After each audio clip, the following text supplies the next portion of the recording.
哇，较接，啊嘛做习惯，所以伊即当下接触即。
没关系。觉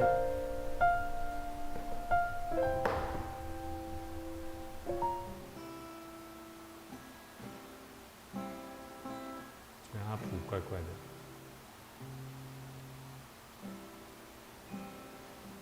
各位弟兄姐妹，大家晚安。那我们今天一起在大桥教会我们做实体的聚会哈，我们一起来读经。那开始以前，我们先一起同心来祷告。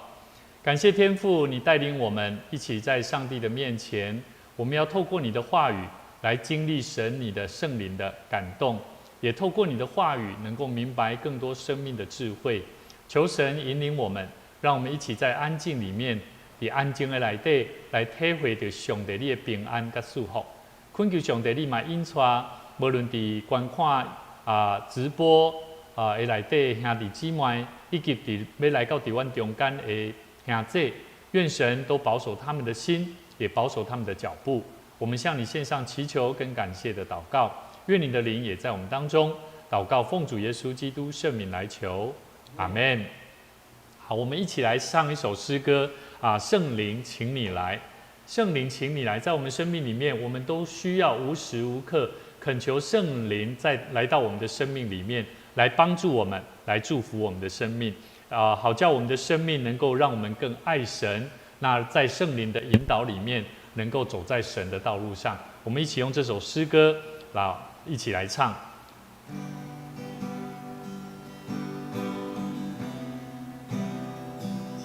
圣灵来，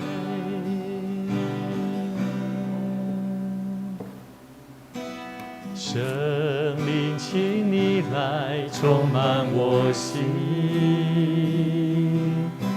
我需要你恩膏充满我灵。圣灵啊，我好爱你，我的灵让你牵引，而每一天我要更深爱你。圣灵，请你来，圣灵，请你来，充满我心。我需要你恩膏充满我灵。圣灵啊，我好爱你，我的灵让你牵引，而每一天我要更深爱你。我要追求你主，我将生命献给你，牵引我更亲近你，你大能更新我灵，无人能与你相比。主，我仰望你的容颜，我敬拜你在真理的真理。再次从头，圣灵，请你来，充满我心。我需要你恩膏充满我灵。圣灵啊，我好爱你，我的灵让你牵引，而每一天我要更深爱你。我要追求你主，我将生命献给你，牵引我更亲近你，你大能更新我灵，无人能与你相比。主，我仰望你的容颜，我敬拜你在灵与真理里。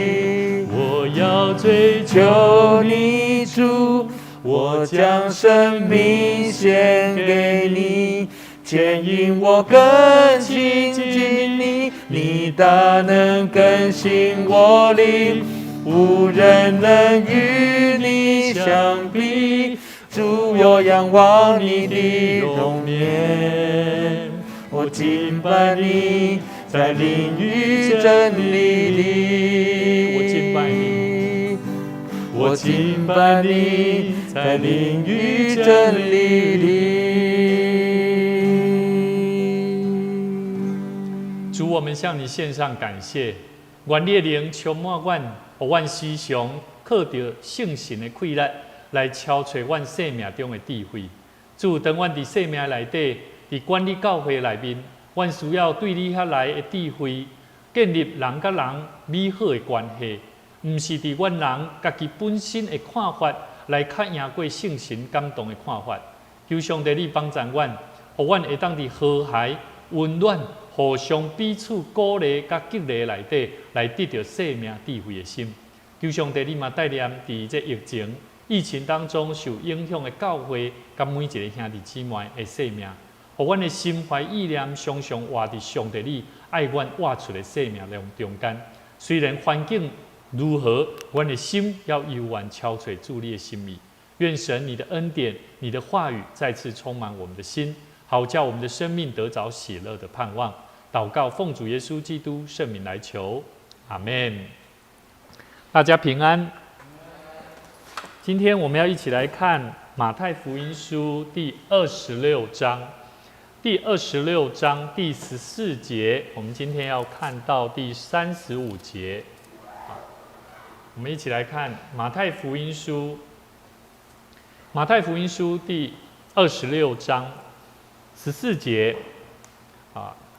牧师来先带领大家一起来看，一起来念。那在我们的直播现场里面的荧幕前，我们也会有经文。那鼓励大家，我们拿出你的圣经拿出你的笔跟纸或者是说尺跟有色笔来把你的圣经做一些注解。其实对我们的圣经在灵修的过程当中，对我们是非常有很大的帮助那我们来看第14节。当下12门徒里有一个称为加略人犹大的，去见祭司长，说：“我把它交给你们，你们愿意给我多少钱？”他们就给了他30块钱。从那时候，他就找机会要把耶稣交给他们。除酵节的第一天，门徒来问耶稣说：“你吃逾越节的宴席，要我们在哪里给你预备呢？”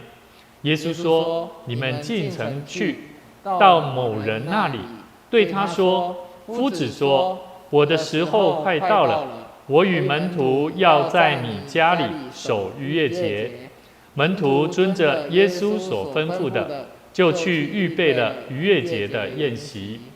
到了晚上，耶稣和12个门徒坐席，正吃的时候，耶稣说：‘我实在告诉你们，你们中间有一个人要卖我了。’他们就甚忧愁，一个一个的问他说：‘主，是我吗？’耶稣回答说：‘同我蘸手在盘子里的，就是他要卖我。人子必要去世，正如经上指着他所写的。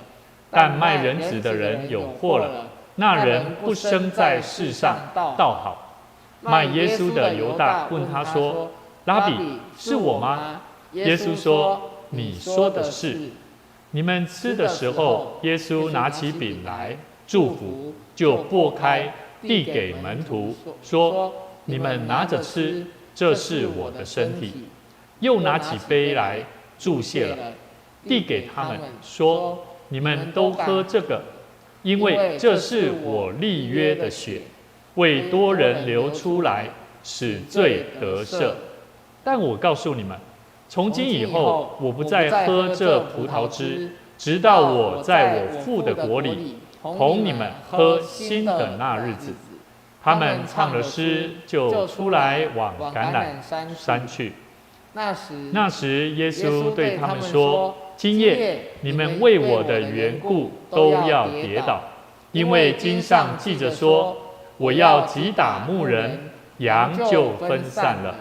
但我复活以后，要在你们以先往加利利去。’彼得说：‘众人虽然为你的缘故跌倒，我却永不跌倒。’耶稣说：‘我实在告诉你，今夜鸡叫以先，你要3次不认我。’彼得说：‘我就是必须和你同死，也总不能不认你。’众门徒都是这样说。”好，各位弟兄姐妹，今天我们一起看这段圣经节特别在14节到第16节里面这个犹大他做了一个很重要生命当中的决定，就是他决定出卖耶稣。犹大是耶稣的门徒那耶稣为什么会被钉十字架，也是透过这个门徒出卖他。那怎么出卖他呢？在圣经里面告诉我们这个12个门徒中有一个叫做加略人犹大他去见祭司长，然后他把耶稣交给了他们，而且用多少钱？30块钱。这个30块钱在当时可说是这个奴隶啦交易奴隶的价值啊。所以呢，在犹大的生命当中耶稣的价值大概就是30块了，还了解吧？那为什么这个马太的作者他特别写了这一段其实他当然有耶稣要被钉十字架，上帝的旨意透过这一个人来出卖他。但是我觉得作者他写下来，其实也是要让我们现在的基督徒思考一个问题：有多少时候你的生命也像在出卖耶稣一样？了解吧？出卖你的信仰。只要到了要抉择的时候，很多时候我们是会去出卖耶稣的。我们会不顾形象，不管怎么样，我就是不认这个信仰。所以呢，在这个地方，我们看到作者他特别提到耶稣他被弃的、被遗弃的错误估价。其实牧师也要鼓励各位，在我们生命里面做基督徒最难做的地方叫做有很多地方可以做的。情绪管理，有没有？牧师时常说其实我脾气不太好，我也时常为了自己的情绪脾气不好很容易生气，生气了以后就怎么样？也会做错事呢。所以呢，我觉得人在情绪的管理上面哈，特别是教会的工人、上帝的儿女，我觉得情绪管理很重要哈。所以呢，我们如果在情绪管理，包含我们在做教会的管理工作，没有智慧的好好冷静下来来看待事情的时候，往往会怎么样？会错误估价耶稣啦，甚至也会很容易错误估价谁？你的牧者啦。还了解我的意思吧？好，所以有当时譬如讲最近教会哈，我们教会来到这个地方哈，我们现在最难做的，我们长职都在面对一个问题，叫做电费的使用啊。这个电费的使用哈，牧师研究很久。一开始哈，牧师也想说哈，怎么样能够让教会省电？可是，一般呐哈，我们在对教会的使用电的，一定会先想的是牧师用的电嘛，对不对？因为牧师就住在这里嘛，是不是？这是正常的。这也是每一间教会的牧师一定都会遇到的问题。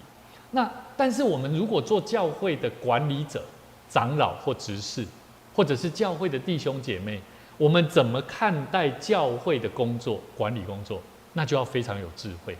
所以呢，其实当我们如果没有特别的去研究跟认识、了解管理教会的工作，往往就会很容易错估了什么？你的牧者。那如果你错估了你的牧者，很容易就怎么样？冲突就发生，那不和谐就会产生。那么怎么还可以同工？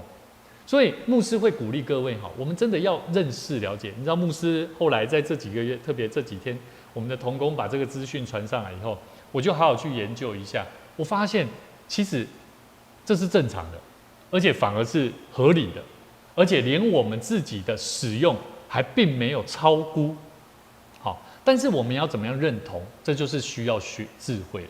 好，所以牧师也鼓励各位啦。我们当然未来还是期待说我们的同工能够赶紧针对我们教会，包含我们的设备空间的使用，怎么让它做更好的规划。好，那所以呢，在这边呢，我们可以看到加略人犹大他一生也是跟了耶稣学习。好，在整个跟随耶稣的脚步当中，在最后这个阶段，我也一直在想这个犹大怎么会用这么廉价的价钱就把耶稣出卖了？是因为生活压力太大吗？他急需要钱吗？还是什么原因？所以这些东西都是值得我们每一位基督徒要去思考的层面。第17节，我们来看一下17节除酵节的第一天，门徒来问耶稣说：“耶稣，你吃逾越节的宴席，要我们在哪里为你预备呢？”我要告诉各位这个除酵节在犹太人的这个月历里面是属于正月啦，正月的意思是第一个月嘛，正月14日，正月14日，日落开始直到21日，就是7天过后。那所以在这圣经里面，他说吃逾越节的宴席，代表的是犹太人他们在那一天当中，他们必须要做一件事情，就是必须宰那个逾越节的羊羔。什么是逾越节？逾越节的故事因为刚好钟兰在这边，我们顺便讲一下。逾越节就是当时犹太人他们因为领受上帝给他们的意象，要出埃及，但是上帝为了要救以色列百姓，所以让他们有一个印记。圣灵的火在他们只要是以色列百姓的家里面，只要你在这个外面的门上面涂这个羊羔的血，然后圣灵的火经过的时候，他就会看这个是以色列百姓，是属上帝的儿女，他们家里的孩子就不会遭殃。可是如果没有涂这个，就遭殃。所以当时候就透过这个节期逾越节节期来纪念上帝的拯救。所以这个很有意思在吃逾越节的宴席，同样的门徒也在问。那除酵节呢？他这里讲到有一个除酵节，有没有？除酵节就是他们会把这个用无酵饼他们会吃这个无酵饼。那有圣经学者在研究，就是说除酵节为什么在这个地方写除酵节的第一天？然后门徒问耶稣说：“你吃逾越节的宴席？”他们在里面当中在隐喻基督就是就像除酵节的那个面团一样，那个面团是无效的，没法改。好，意思就是说它非常的单纯、圣洁，好，所以这有隐喻的意思，或者是说圣洁的生活，好，所以呢，我们可以了解到说，其实我们必须要洁净自己，特别在我们来到上帝的面前，我们要知道享受上帝所给予我们的供应。所以牧师非常鼓励各位，我们每一位基督徒，除了有灵修、祷告、亲近神的好习惯，我们的生命也要学习这样，懂不懂？你在外面念书，或者是接触很多的媒体，外面的世界，可能你的朋友，我记得我今天我的孩子泽恩，不是我我的泽恩的阿姨，她的孩子，我就问他说，宇谦，你们在学校，你知道三字经是什么吗？他马上说就是骂人的话。我说为什么三字经已经变成是一个骂人的话，对不对？因为我的孩子，因为老师的功课，我说妈咪牧师娘，为什么泽恩他的老师说三字经要带，什么意思？然后后来他的阿姨的孩子就说三字经，什么三字经是骂人的话要带吗？所以我们可以了解到，在我们现在所生活的环境里面，我们会受到很多的影响。所以呢，圣经节里面当中，他告诉我们，耶稣说什么？你们进城去，你们进城去，到某人那里，对他说：“夫子说，老师啊，老师说，我的时候快到了，我与门徒要在你家里守逾越节。”注意哦，当门徒在第17节问耶稣说：“我们要在哪里为你做预备？”对不对？可是18节耶稣说什么？你们进城去，到某人那里。耶稣今天如果说有人就问牧师，我们接下来要去哪里办活动、办餐宴好了，爱餐，我就说那我们去宝元兄家里好了，你懂我意思吗？耶稣他是带着非常明确的说，你去哪里你就去哪里。我觉得这是一个这个人来说，对耶稣所说的这个人来说，我相信这个人他是特别的，被上帝所用的，对吗？而且耶稣不会这么说，说完结果没有，不能去他家，那不就破功了吗？所以我在想这个过程，我觉得一切都在上帝的安排里面，上帝必定预备。为什么？因为17节门徒在问嘛，问耶稣，耶稣，我们要去哪里预备，对吗？其实，在古时候他们可能那么多人一场活动、一场演讲结束后他们就要顾虑想到的是吃的问题啊，有没有？所以你有没有发现那个门徒他时常注意耶稣只要讲到一个段落说，耶稣，那我们进城里去买东西，就是要顾虑到我们的老师他吃的问题。所以为什么牧师都会跟我们的同工讲，有没有？当时候我们只要出去募款，我都会跟我们的同工讲，说慧燕姐，我们同工弟兄姐妹一起出去募款，回来的时候每一个礼拜不要再问我要不要买饭，对吗？这叫预备嘛，对吗？这样才是一个教会嘛，不用再问了。问说还要不要？大家人出去做工课咱得爱赶顾家。当然，圣经里面也教导我们，不是单纯只有顾人的吃饭食啊，不是只有顾巴多来物件，重要是我们要顾虑到是什么？上帝会预备的生命，我们有没有在思考？懂不懂？所以呢，基督徒不要为了金钱，不要单纯为了你的生活在烦恼，你要想的是你的生命有没有主，有没有上帝在你生命里面，自然你的生命就不太一样了。就会不一样好，所以呢，这里很明显的讲到一切上帝都会安排的一个非常重要的一个概念跟真理所以这里呢，我们也可以看到说，其实圣经里面也在告诉我们一个很重要的概念，除了我们要顺服上帝的安排，我们也要明白上帝所说的话，耶稣他所说的话，他是非常肯定的。那很多时候，我们基督徒也应该要学习像耶稣一样，懂不懂？譬如说，等信徒等这些未信者慕道友，他会问我们，那我们接下来该怎么做？我们基督徒有没有那个信心，像耶稣一样？当人在问我们需要的时候，我们怎么带给他一条路？懂我意思吗？好，所以这个是牧师在教会里面，不管在陪伴关怀很多慕道友，甚至包含现在我们教会很多地方教会已经开始在做这个携手爱无限，从那个政府单位接到的名单，关怀那一些独居的老人的名单，我们的教会有没有预备好？我们怎么样在面对？我告诉各位哈，牧师今天接到一间教会的牧者，他打电话给我，跟我讲说，他们有一位弟兄在法院工作。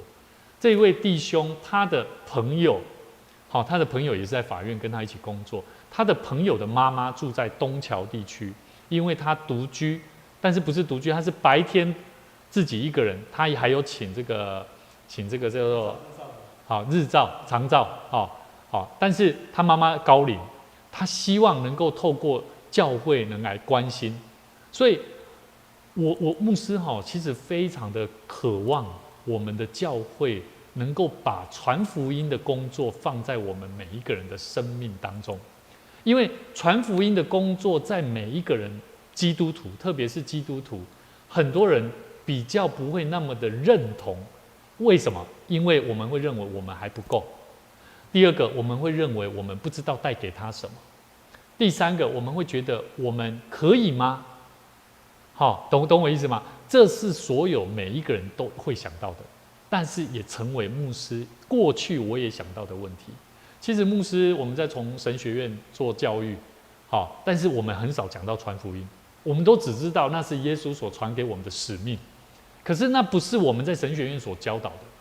可是牧师就一直在思考，为什么有很多教派他们的教会那么的复兴在传福音的工作上，然后每一个弟兄姐妹他们非常的渴慕神，那牧师就在想，我们是否也可以像如此的那一种热忱，还是我们的热忱只是单纯我们彼此之间的关系？如果是这样，那我觉得很可惜。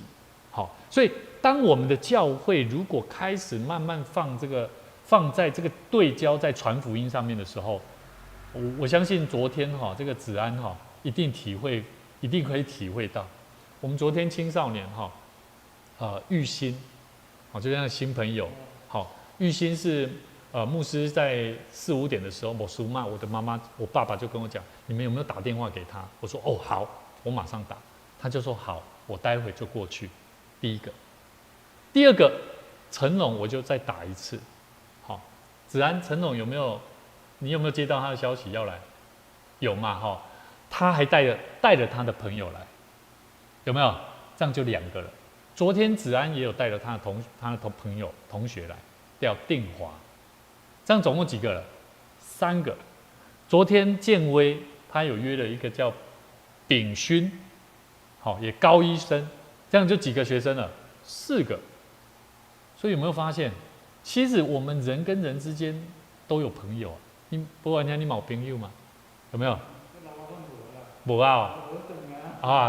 安尼继续交朋友所以我们的工作、我们的环境里面，其实我们要知道，现在我们在看这个耶稣正准备要进入受钉十字架的受难的道路。其实基督徒在看待苦难的道路要记得这其实对我们基督徒是一个很重要的反省了解不？不是单纯的我们自己的信仰会不会背叛上帝不是这个我要告诉你不是这个而是当上帝的国度需要你的时候，你是拍谁了？买啊！了解我的意思不？牧师要鼓励各位，我们的信心是放在这个地方。即便你现在还没有传福音带人来，你也不用怕。说真的，对我来讲，我做牧师的，我爸妈时常跟我讲一件事啊，你过去你那个大学同学，你有没有带他？他有没有要来教会啊？说真的，每次我只要想到这个，我买拍谁呢？对不对？我也会想啊，所以呢，我们从圣经里面我们继续看下去第20节，到了晚上，耶稣和12个门徒坐在那边。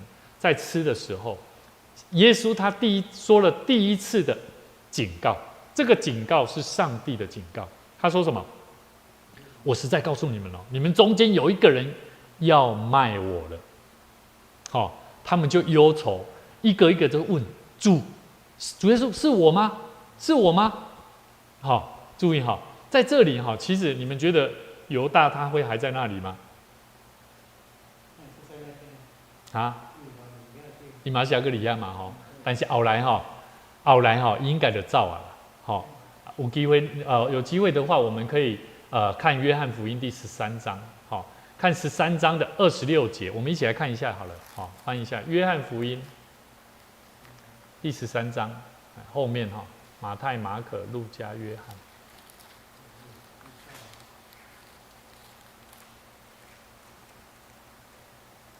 13章26节，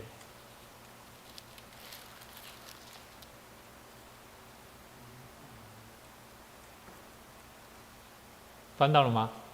好，耶稣回答说：“我蘸一点饼给谁，就是谁。”耶稣就蘸了一点饼，递给了加略人西门的儿子犹大。他吃了以后，撒旦就入了他的心。耶稣便对他说：“你所做的，快做吧。”有没有？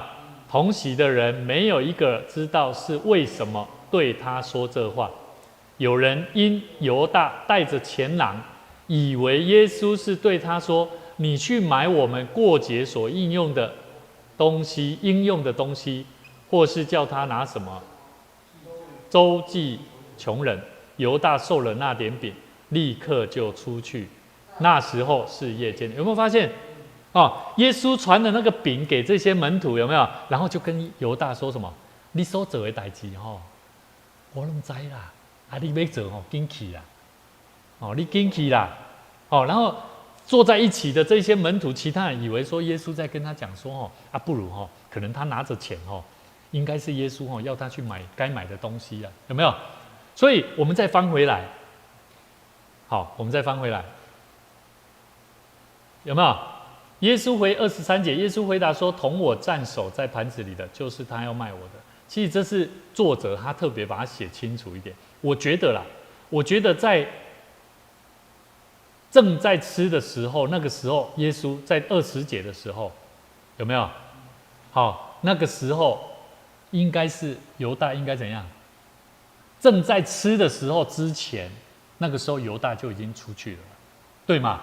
然后后来耶稣就说了这句话嘛，对不对？我实在告诉你们，你们中间有一个人要卖我。因为我在想耶稣如果在犹大还在那边讲这句话犹大会不会更小灯熊气，对吗？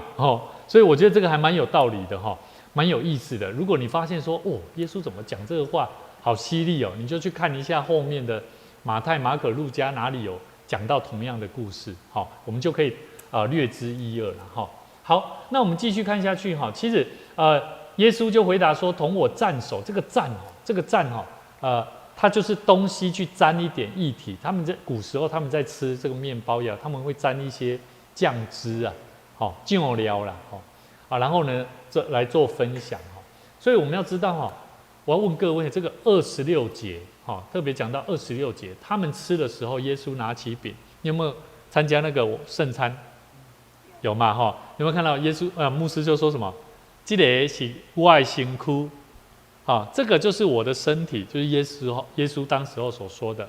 拿起饼祝福，拨饼给门徒说：“你们拿着吃，这是我的身体。”那什么是我的身体？来，我们来想看看，为什么耶稣说这是我的身体？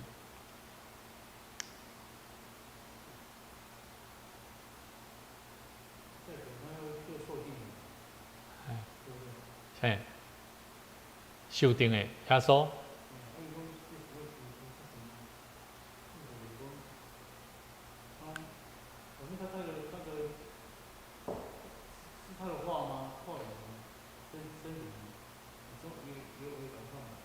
对，没错，他的话语带有奥秘。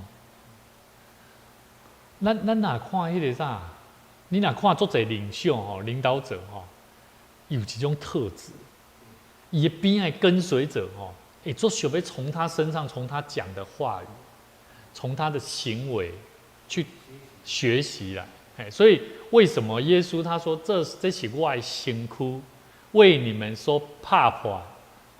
那什么叫拍破？就是受苦的，破碎的，就是他必须要受难的。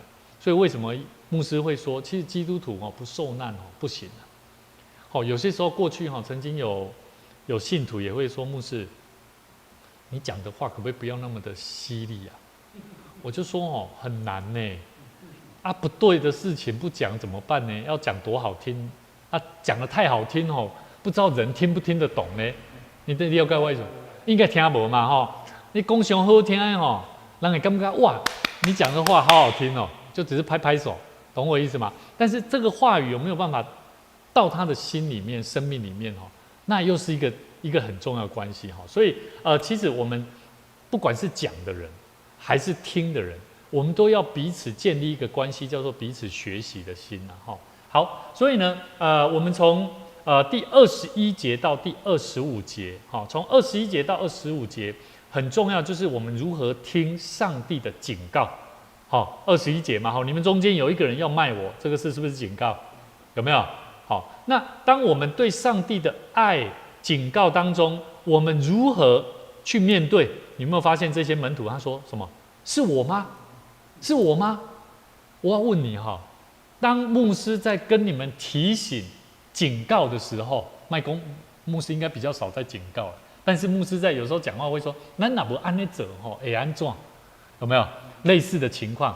当这个警告来的时候，你是否能够学习像门徒一样忧愁，一个个对耶稣说什么？主啊，是我吗？是我出卖你吗？你懂我意思吗？那种心情是什么？警告来的时候，牧师，我是不是我做错了什么事情？你懂我意思吗？其实牧师不会因为你做错什么事情说对啦，就是你啦，你没带没钱那我是没安尼嘛，对吧？但是如果在我们的团体里面其实牧师也不是说一定要大家好像跟他美书搞不书动这家球一个做派的人不是安那的意思。牧师的意思是说，我们在主的面前，我们时常认罪悔改，我们祷告的时候要看出自己的错误在哪里。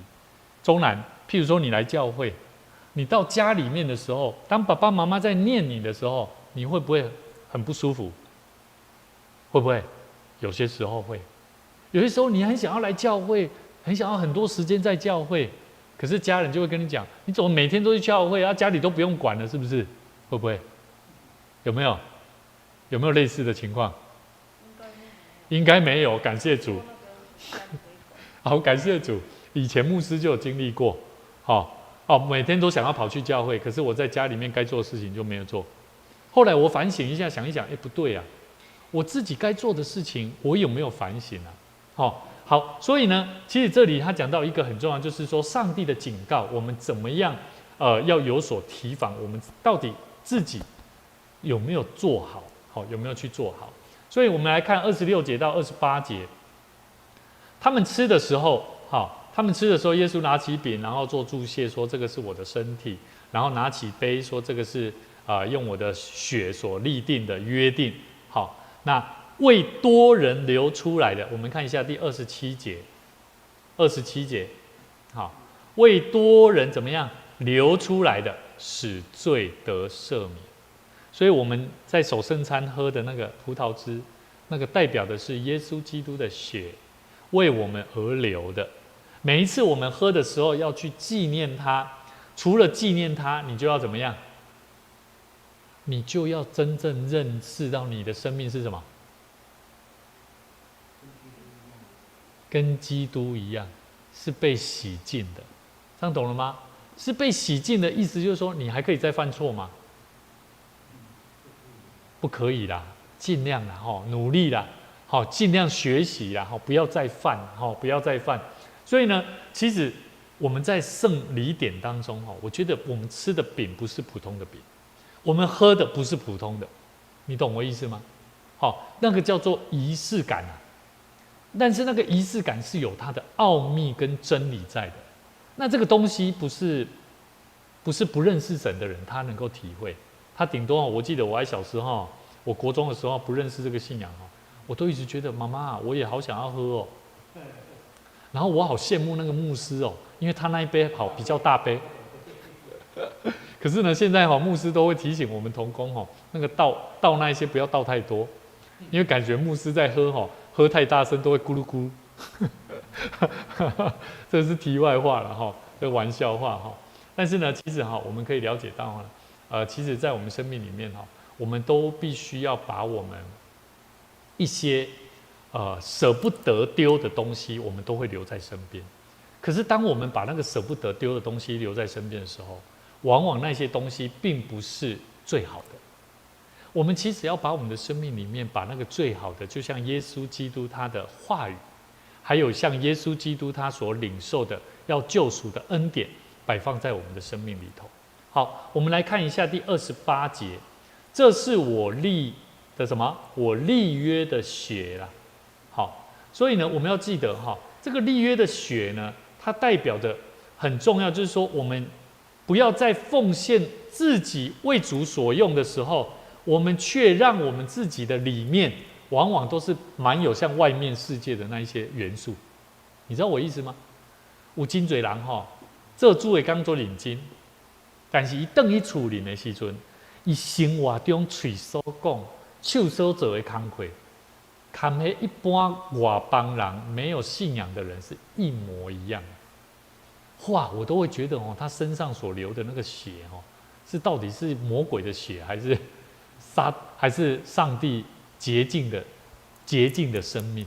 我觉得那个是值得去思考的层面所以其实，在圣经里面，其实教导我们很多，上帝赦免我们的工作是透过耶稣基督的宝血。所以呢，到31节以后，彼得，耶稣就预言彼得怎么样？不认主咯。有一天如果你开始有利益关系，必须要有所取舍，中南不要来教会了，你不要再去教会了。我告诉你我们的国家，我们在台湾是非常自由的，连你要接触这个信仰也非常自由。如果你在中国不要讲那么明显，你在其他共产主义国家，你看人家说你是不是有去教会你有去教会吗？你有没有？你去新疆好了啦，新疆你知道新疆有集中营吗？有集中营你没有自由的你有没有去教会啊？有，是不是？好，教育再教育的管理，他们说再教育，把你关在一个地方你骗他那你就要怎么样有智慧可是问题是，你的生命里面跟你的环境，你很大的矛盾跟冲突所以牧师真的很鼓励各位，我们生长在一个非常自由民主的国家，我们也生长在一个非常安全的教会里面。注意，我们不要太过于安逸我还讲坦白的，我认为想讲，唔知上帝留我的活命，偌久的时间会当偌久，这是第一项。第二项，我唔知影上帝呼召我伫大桥教会偌久。第三，我唔知影我会当偌济时间会当为主做偌济传福音的工课。我每摆牧师只要想到这些，我都会想说：主啊，怜悯我，因为我有好多还未完成的事。但是，咱若是伫教会信徒，牧师也时常在思考：如果我是大桥教会出生在大桥教会的信徒，我们怎么样在看待我们的信仰？懂我意思吗？像子安现在在做教会的青少年工作，我相信你现在的使命就不太一样了，对不对？跟以前的信徒身份是完全不同的。但是如果其他的信徒，我们是单纯的信徒而已，那么我们该怎么做？所以其实牧师非常感谢非常感谢，其实有一些姐妹包含这个梅菊姐梅菊姐她的儿子德伟，还有她的女儿也已经受洗了，所以我非常感谢神。那个就是在家庭里面，我们会去跟自己的家人，甚至跟我们身边的朋友分享这份信仰。那我觉得你在看神的话语，今天我们在看在这些门徒所面对耶稣这个最后的晚餐，我告诉你，其实那不是一个单纯的恩典的晚餐，那是一个生命教育课，对吧？所以在31节耶稣就对他们说今夜你们为我的缘故都要跌倒啊！你看耶稣早就看清楚了，就跟牧师看各位也是有些时候牧师也会这样看，但是不要介意牧师鼓励你们不要介意，因为这是牧师从上帝那边，我们做神职人员会有特殊的反应我们会时常放在祷告当中为各位祷告。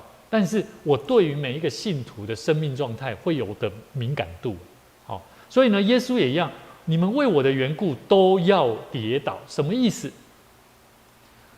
你们为我的缘故，意思是说人会跟你问啊，你是不是耶稣基督徒？你是不是跟随耶稣的？为我的缘故嘛，他们如果不会跌倒，意思就是怎样？他们如果不会跌倒，就是坚信说，对，我就是耶稣的门徒，懂吗？但是其实这边就是反话，你们都会为我的缘故跌倒，因为经上有说，我要打击打牧人，羊就分散。这牧羊人如果被打击到了他羊就群龙无首啦，对不对？羊就会怎么样？就四散嘛，对不对？他说了，耶稣32节说，但不用紧张，我复活的时候，要在你们以前，比你们以前怎么样？到加利利去。彼得说：“众人虽然为你的缘故跌倒，我却永不跌倒。”这彼得还在争一席之地呢，有没有？一席之位有没有？耶稣说什么啊？我跟你讲啊，彼得啊，今夜晚上鸡叫以前你会3次不认我。彼得就说：“我就是必须和你同死，也总不能不认你啊。”众门徒都是这样说你看，所以我跟你讲，能不度掉我不知道啦。我跟你讲牧师真的鼓励各位很多时候我们真的是当我们要面对上帝的时候那个真的是登头对面的时阵啊。所以其实牧师真的蛮鼓励各位，我们的信仰的价值核心，不单单只是一个关怀，了解我的意思吧？牧师真的鼓励各位，我们要把关怀，我们再放更远的，就是有没有让弟兄姐妹，我们所接触的人认识到耶稣基督，认识到这个福音。这就是我们要努力的我感觉这是一个最重要的功课，所以牧师很鼓励各位，接下来我们的名单来了以后，牧师也会跟我们的长职同工，我们在一起分享讨论，怎么样带动我们全体教会一起来做实际性的关怀，不管是探访，或者是陪伴，有些时候当我们去，牧师可能大家平时没办法去跟联络到，牧师先联系到，我就会了解到他有很多的需要跟困难。他可能是独居老人，他甚至没有家人朋友。那当我们要带他的时候，就需要司机，我们就需要有同工嘛，对不对？接下来我们还要载他来到教会参加聚会嘛，对不对？之前牧师有讲过，我们的福音车不是只有礼拜天我们出去玩的，对吗？我们要开始怎么样？要善加运用上帝所给予我们的工具嘛，对不对？然后如果他人来了，需不需要有人陪伴他聊啊？要嘛，对不对？要不要有小组的陪伴、牧养、关怀工作？要嘛。那个时候要不要为他祷告？要嘛，对不对？那个保安兄，一个兄弟需要你为他祈祷的时阵，你有没有办法有信心的开始宣告、带领他祷告？这个就叫操练了嘛，对不对？所以这个都要预备好了就是说，我们全体教会真的要开始预备心，然后祷告，然后去经历神，然后在生命当中成为不是耶稣所说的我们是不认主的。我觉得这个每一次牧师在看到这个耶稣受难的故事，在对门徒所说的话，其实都是在重新对我们每一个人所说的话。所以牧师都时常在鼓励中南，你进入国中，对不对？你把生命信仰的东西放在你的生命当中，求神帮助你。课业有压力，但是你在学校要好好跟人家做朋友，建立关系，懂不懂？该打球去打球，你可能刚好遇到要去教会，没关系，你就想一下，主啊，我该怎么样符合你的心意，又可以我跟这个朋友建立良好关系，你就自然就会空出适当的时间。昨天我们有一个青年，他因为他急着要去，他说他要先离开，我就说你要去哪里？你不是在烤肉吗？他说因为我答应一个朋友要去买饮料，然后我就跟他分享，按照一般我们合理的、同理的感受，我们会说什么？没关系，那你快去快回，对吗？第一种或者是第二种，没关系，那你就去吧。你有没有吃饱？那就离开了。但是以前我会这么想，现在我不会这么想。当时候我就跟他讲，某某某 ，Hello， 如果可以的话，你其实可以把他带来这边，一起来烤肉。那你不要这么跑来跑去。我们很想要跟你聊，我们很想要跟你多一点机会能够聊，把价值、把那个需要放在他的心里面，因为我们把他看得很重要嘛，对不对？为什么人不愿意来到教会？就是因为他的生命不被看重，对不对？那我们看重他的生命嘛，对不对？那我相信他一定会觉得我来教会是值得的。好，所以鼓励各位，在我们生命当中，我们需要对待每一个上帝的羊群，我们要学习在耶稣的面前，我们是否成为一个出卖耶稣的人？求主怜悯我们，帮助我们，让我们学习更多的谦卑领受，然后求取更多的智慧。好，那祝福大家，我们一起同心来祷告。天父，阮的上帝，阮是上帝你蒙恩的囝儿。当阮伫你的话语中，阮需要更加顺服上帝你的心意。主，阮知伫阮的生命内面，阮需要超找主耶稣基督，伊为何出世伫这世间？为何为着阮人来死搁活？我们相信耶稣基督的出生，他的一生所传递的美好真理的话语，以及他为我们付上代价，为我们所钉在十字架上，留下他的宝血，为我们死，甚至为我们而复活。在我们生命里面，让我们看见我们的生命是有盼望的。求主你帮助我们，在教会管理的工作，或者是在传福音的工作上，或者是在我们生命前面的道路上，我们求神赐给我们智慧，好叫我们让我们在管理的工作上能够更尽一点心力。也求主你带领我们，让我们在传福音的工作上赐给我们口才，赐给我们智慧的能力，也赐给我们分辨善恶的能力。求主你赐给我们一颗良善的心，也让我们透过祷告，透过灵修，透过与主你更多生命的结合，让我们明白我们的生命是有价值，我们的生命是丰盛的，我们的生命是充满盼望的。